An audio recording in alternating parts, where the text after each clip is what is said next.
Wrestling league और ये है असली दंगल जिसमें अब आ रहे हैं अमन सहरावत सागर शर्मा के सामने ओलंपिक मेडलिस्ट और खेलो इंडिया में भी ये सितारा चमका था विनोद है और सीनियर नेशनल चैंपियनशिप है और ये मैच पॉइंट टीम पर क्योंकि यहाँ हारे तो गए और मेरे साथ तनेजा बहुत बहुत धन्यवाद मनोज भाई।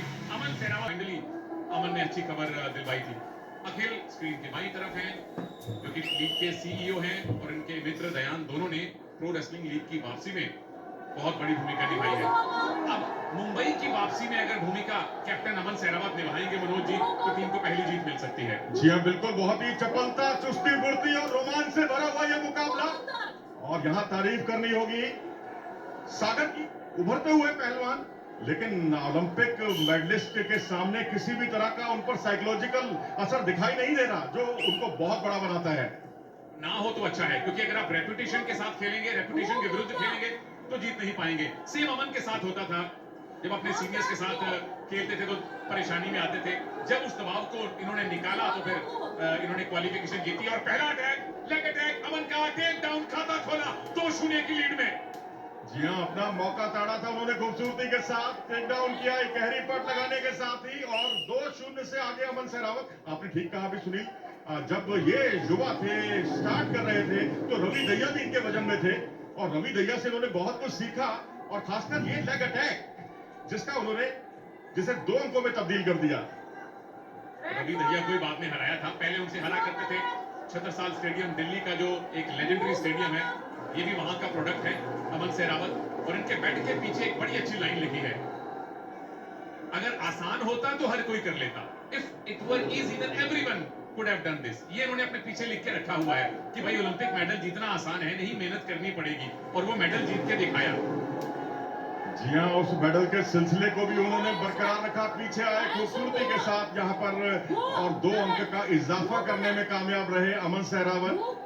इस तरह से जो अभी तक दिखाई दे रहा था वन वे ट्रैफिक यूपी का, उस पर लगाम लगाने में जरूर कामयाब रहे हैं अमन सहरावत। 4-0 की लीड में अमन है, लेकिन बिल्कुल यूपी ने इनफैक्ट मुंबई ने टॉस जीता था, ऑर्डर ऑफ प्ले उन्होंने डिसाइड किया और वो उनके विरुद्ध गया और ये जो दूसरा टेक डाउन किया उसके बाद वो फिकले की सूरत देख रहे थे। दोबारा से सिंगल लेग अटैक है, कितने पॉइंट अमन यहां से जुटा पाएंगे? सागर के डिफेंस की परीक्षा होगी। 2 और मिल गए।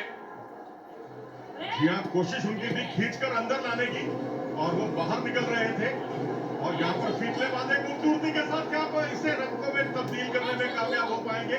पहले बाईं ओर उन्होंने कोशिश की, फिर दाईं ओर और सागर के रक्षण की तारीफ करनी होगी। ओलंपिक मेडलिस्ट को जिस तरह से उन्होंने रोका ये काबिले तारीफ था। पहले तो डिफेंस किया वो, उसके बाद ये टेक डाउन हुआ, 2 पॉइंट मिले, दोनों एंकल हाथ में थे। पहले बाईं ओर घुमाना चाह रहे थे, फीतले जितने बार घुमाते हैं उतने बार 2-2 पॉइंट पाते हैं, पर सागर ने वो टेक डाउन के बाद फीतले में कम से कम पॉइंट लूज नहीं किए। और जो मुझे सबसे बड़ा बदलाव देखने को मिल रहा है और वो ये देखिए यहाँ पर खींचने का प्रयास और साथ में धकेलने की कोशिश, double leg attack red zone पर चलता हुआ और इस तरह से आप देख सकते हैं पहले 6-0 और फिर 1 अंक जो उन्होंने बाहर धकेला था उसके फलस्वरूप 7-0 से आगे हुए अमन सहरावत। सागर सोच रहे होंगे कि 1 पॉइंट ले लीजिए, टेक डाउन हुआ, 2 पॉइंट और मिले, 7 की जगह 8 स्कोर हो जाएगा। क्या यहां से ये कट रेंज पोजीशन बनी है? अमन इनफैक्ट 9-0 से आगे है। एक बार अगर वो कट हाथ में आ जाती तो 9 से 15 जाने में टाइम नहीं लगता। और बड़ा परिवर्तन जो उनको देखने को मिल रहा है कि लेग अटैक वो बहुत अच्छे करने लगे हैं, इसमें वो उतने पारंगत नहीं थे। बेशक देखिए मैं इनके सम्मान को हम बिल्कुल आहत नहीं कर रहे हैं, बहुत बड़े पहलवान हैं ये और यहाँ मुकाबला कुछ समय के लिए रुका हुआ क्योंकि यहाँ पर अगर आप देख सकते हैं कि जिस तरीके से लेग अटैक करने में वो पारंगत।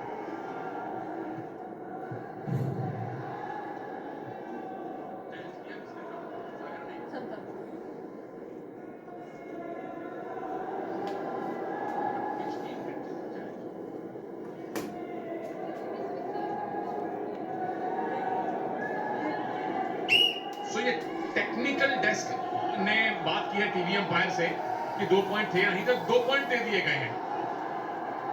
तो इस तरह से 9-0 की महत्वपूर्ण बढ़त है और यहाँ 1 अंक का इशारा किया और यहाँ दोहरी संख्या तक स्कोर को पहुंचा दिया है। 10-0 से आगे अमन सहरावत और यह खींचने का प्रयास यहां पर आखिरी क्षणों में चूके थे, यहां सागर के लिए अवसर बन सकता था।